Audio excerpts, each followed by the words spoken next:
Hey everybody, I'm Rick DeLuca with the Luca Real Estate Group, and I'm here today with Chris Busse with Apex Home Mortgage. All right. Thanks, Chris, for being here. Yeah, absolutely. So we're going to give everybody a little bit of update about the market. A lot of people have been asking us. We were talking about it. We're here in mid-October.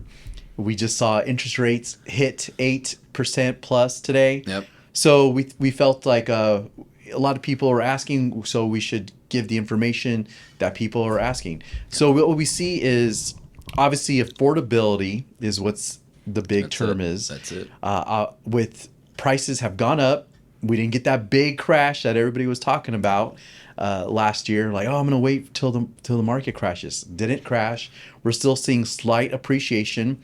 And from all the updates from the Cromford report and whatnot, is still showing we're still plugging along, slightly going up. So if we're not going to go down, and we have interest rates higher than we've seen in years, since 2000, what do we do? So what is a buyer? Okay, median sales price probably around 460,000 or so right now in Maricopa. So let's say you are a first-time home buyer. And you're putting conventional loan. Conventional loan. Let's just 3% down is the minimum. Let's just say you're putting 5% down on a conventional loan. With loan costs, so we're looking at about close to $30,000 right there. For your down payment, everything, loan costs, everything. Yeah. And sellers are more apt to give some help with that assistance. Okay, but we're seeing around 7,500, maybe 10,000. So we're in closing, your closing costs for prepaid items typically about 10. I usually estimate around 10,000 these days. You're probably going to pay maybe a little bit in points to try to get the rate down a little bit. So if you get that 3%, you're still somewhere between 10 to 15,000. With assistance. So you have at least another 10, maybe 15,000 coming out of your pocket. That's something realistic what we're seeing right now. If you're doing 3% down on 400,000, it's 12 grand. So and then so about 22 to 25,000 you need out of pocket, and if you get some seller assistance, it takes you back down to the 12 to 15,000 that you might need out of pocket. Now, there are some down payment assistance programs, but they're a lot of times they dry up when rates increase like this, right? Because they usually, a lot of times, some programs charge higher interest rates for that down payment assistance, and there's no secondary market for those rates up in the high 8s to 9% range that they might be charging. So some of those things, some of them dry up. Sometimes there's some available though still if you need some down payment assistance. But let's talk payment.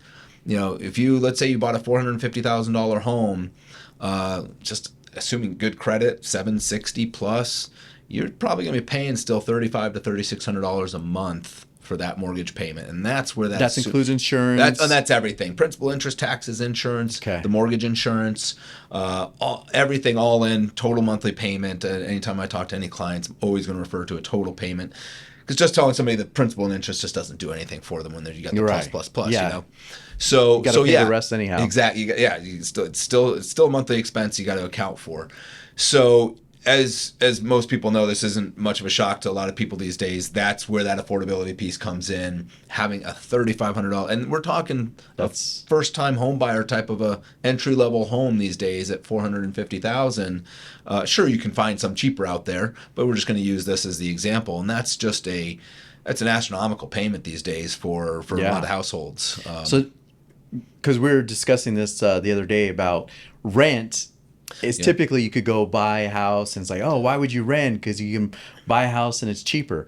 But now, if you're renting that house and then now you want to buy it, well, you have some of that upfront cost, and then because you're not putting a lot of money down, your payment's going to be higher than your rent. Yeah, you're seeing that a lot right now, where people's payment, if they're renting and they go to buy, their payment will most likely be higher than what they're paying for rent. But you have all the other stuff that goes along with the home ownership, where the potential obviously property appreciation with the ownership, and the fact that these interest rates won't stay up here forever. Eventually, you'll be able to refinance and bring that payment down. I never like people to count on that.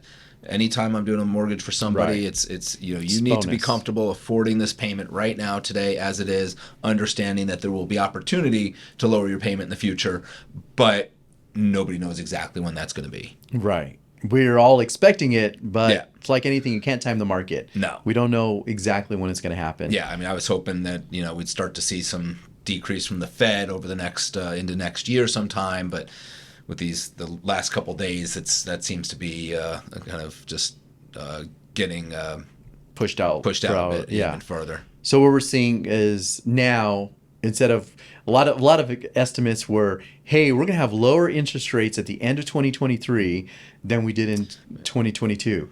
And that didn't happen, obviously. It's, well, not as of yet. And some people, I did see some people talking about, we'll probably get to 8%. Yeah, right. There's always the people that. So we had two different opposite. Yeah, and so where are we at? I mean, history always proves who's right. And exactly. And for all we can do is just, if we maintain the level of homes we have for sale right now, which is still low, Right. still historically low. There's definitely a lot less buyers in the market, I think, these days because just kind of get priced out. Because it's again, who wants a $3,500 a month payment on a $450,000 home? That's and that's plus a you have to challenge. qualify for that. So you And have to qualifying for it. You have to be making that income. I mean, right off the bat, if you have no other debt, you got to have $7,000 a month in income, at least $7,000 a month in income, Just household afford. income, to be able to qualify with no other debt. You had a car payment, you had credit card payments, and that income creeps Right. up. I mean, And we see from the reports that consumer U.S. credit card debt is on the rise. over $1 trillion now. So now we're kind of winding down. I mean, not to be negative. Of course, we're pro home ownership, and we don't. And that's where I was going to go really quick. we don't Is that again? If we've got low inventory still, there's not quite as many buyers in the market. It's an opportunity, I think. If you can afford it, if you can do it, if you can do it, you can qualify. You're comfortable with it. You get in now, as opposed to when interest rates drop in the future and everybody wants to jump back in again. Let's talk about that a little bit. When interest rates drop, what do we see? We have a lot of pent-up demand in the market. We have, I know we have tons of buyers, each of us that we know that want to buy. So when the interest rate goes down, then that payment is going to go down. I mean, what's like a 8%? You said 3,800. Let's say it's at 5%. What would be kind of a guesstimate on a spot there? A rate? Yeah, I didn't do the math on that. I'm not so great doing that in my head. But I know, because you have so many different factors. Let's say a $400,000 loan, 3% in interest would be what, $12,000 a year. That might be $1,000 less a month. Right. So that's huge. That's a big difference there. You may be down to a $2,500 payment on that. So a lot of more people can afford that. Yeah. So what happens there? The point is on doing that math is that is going to allow a lot more of those buyers in. And if there's limited inventory, It's basic economics, supply and demand, the prices are obviously going to go up. And then probably what's going to happen is you're going to have a leveling out, because once you kind of go up, you're going to get closer, you get rid of that spread of the difference, and then it's going to make it unaffordable again. But nobody really wants to be in that situation with really high prices, and I mean, that's what's been so attractive with Arizona for so many years, and why people came from used to be affordable. California and everything. Yeah. And then, but you do look at states like California and other ones as you go up the coast, and even back east is they still went up in value too. So you say, oh, well, they're not as affordable. Well, guess what? They increased in prices despite the interest rate environment. So what does that mean? People are going to find a way to buy. There's always going to be a way, and certain people will, but there's a lot of people out there that want to right now, like you said, that pent-up demand that just can't for whatever reason. You can buy, rent some of your rooms out. You can, like we discussed before, house hacking. You can buy a multifamily, duplex, triplex, and then rent those places out, help pay for the payment. But you're still a home owner. You still have some ownership. Yeah, there's ways to make it work, and always happy to talk to anybody about different strategies to be able to get into a home. I think that's the biggest key right now is there's all these things. We want to give you some information on what's going on, but everybody's case scenario is different. So take the time. We're happy to do a phone call, do Zoom, do, of course, in-person meetings with people. If you want us to go over your individual situation, both of us are, either one of us are happy to do that at any time, is because we're here to help people. And basically our motto is to help people build wealth through real estate. And being a homeowner, we obviously, you see the wealth between a renter and a homeowner after a few years is significantly different. And so we don't want people to have to be paying that rent and keeps going up and up. Want to become homeowners, so that they can take advantage of the equity and appreciation in their home that they buy. And even if you can't do it now, the numbers don't work out, that's okay.